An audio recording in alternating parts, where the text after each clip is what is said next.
मित्रांनो, आज मी तुम्हाला स्टील यार्डमध्ये घेऊन चाललो आहे आणि इथे कोणकोणत्या प्रकारच्या रिंग्स असतात, स्टील असतात, कटिंग बेंडिंग मशीन असते, ते सर्व दाखवणार आहे. ही असते कटिंग बेंडिंग मशीन, ही असते तुम्हाला.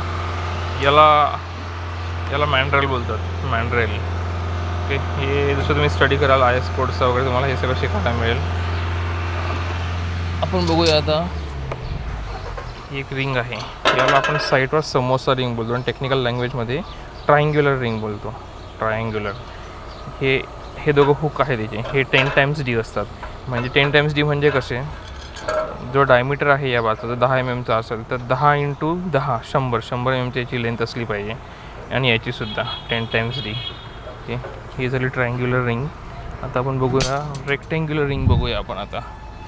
हे बघा, सिंगल पीस हा दिसला, सिंगल पीस. ही आहे रेक्टेंग्युलर रिंग, दिसते. कॅल्क्युलेट करताना काय करतात, कॉलमची साईज बघतात पहिले. कॉलमची साईजमधून कवर मायनस केलं जातं. ही साईड मिळते आपल्याला, हिलाच 2 टाइम्स ॲड केलं जातं. नंतर ही साईड काढायची असते आपल्याला, हिला पण 2 टाइम्स ॲड केलं जातं. मी याच्यावर स्पेशल व्हिडिओ घेणार आहे एक. आणि ही हुक लेंथ असते, हुक हा दिसतोय हुक, याला बोलतात रेक्टेंग्युलर रिंग. तुम्ही फक्त आता एवढं समजून घ्या बस कोणत्या रिंगला काय बोलतात नेमकं आणि याचा यूज काय असतो. याला स्टिरप्स बोलतो आपण, स्टिरप्स दिसतंय, हे स्टिरप बोलतो. क्लिअर, ही झाली रेक्टेंग्युलर रिंग. आता दुसऱ्या रिंग्स बघूया आपण. ही स्क्वेअर रिंग दिसते इथे. ते सिंगल पीस कुठे बघतो मी जरा. तुम्हाला मी चिपिया दाखवतो आता. चिपिया ही याचा यूज काय असतो, एका साईडने पूर्णपणे 135 डिग्रीमध्ये बेंड असते, दुसऱ्या साईडनेही हे बघा ही 190 mm मध्ये बेंड झालेले आहे आणि ही जी आहे ती 135 डिग्रीमध्ये दिसते.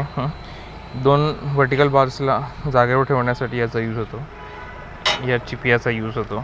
व्हर्टिकल बार्स कॉलमचे असू द्यात, बीमचे नाही, कॉलमचे शेअर वॉलचे असू द्यात, त्याच्यामध्ये यूज होतो.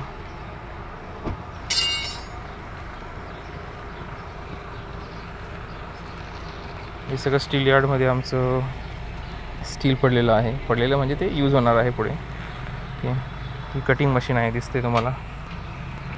ही कटिंग मशीन आहे, याच्यामध्ये असा रॉड टाकला जातो या ठिकाणी, या जागेवर, आणि त्याला कट केलं जातं ज्या शेपमध्ये आपल्याला, ज्या लेंथमध्ये आपल्याला पाहिजे त्या लेंथमध्ये. ओके, हे सगळे इकडे स्टिरप्स रेडी केलेले आहेत, दिसत आहेत तुम्हाला. स्टिरप्सचा यूज काय असतो, हे जे स्टिरप्स जे असतात ना, शिट थोडंसं हाताला लागलं माझ्या, दिसतं इथे कट झालं. इथे साईडवर येताना थोडंसं रक्त निघालं आहेत ना, असं जर कधी लागलं तुम्हाला हातावर काही स्टील वगैरे, थोडंसं रक्तावर जर निघत असेल तर लगेच आपण जाऊन TTचं इंजेक्शन घेऊन टाकायचं असतं. गव्हर्मेंट हॉस्पिटलमध्ये फ्रीमध्ये मिळतं ते. हा जो दिसतो आहे हा टोक, थोडासा खरचटला बोटावर, बट स्टीलचं लागणं ही साधी गोष्ट नसते. त्यामुळे TTचं इंजेक्शन लगेच घेऊन टाकायचं. मी आता आणि एक वेळ TTचं इंजेक्शन घेतलं की आपण 6 मंथ्सपर्यंत ते घ्यायची गरज पडत नाही आपल्याला. आता इथून बघा थोडंसं रक्त निघायला सुरुवात झालेली आहे, रक्त निघतं आहे. ओके, मी 1 वीक पहिलीच TTचं इंजेक्शन घेतलं, म्हणून आता काही गरज नाही 6 महिने घ्यायची.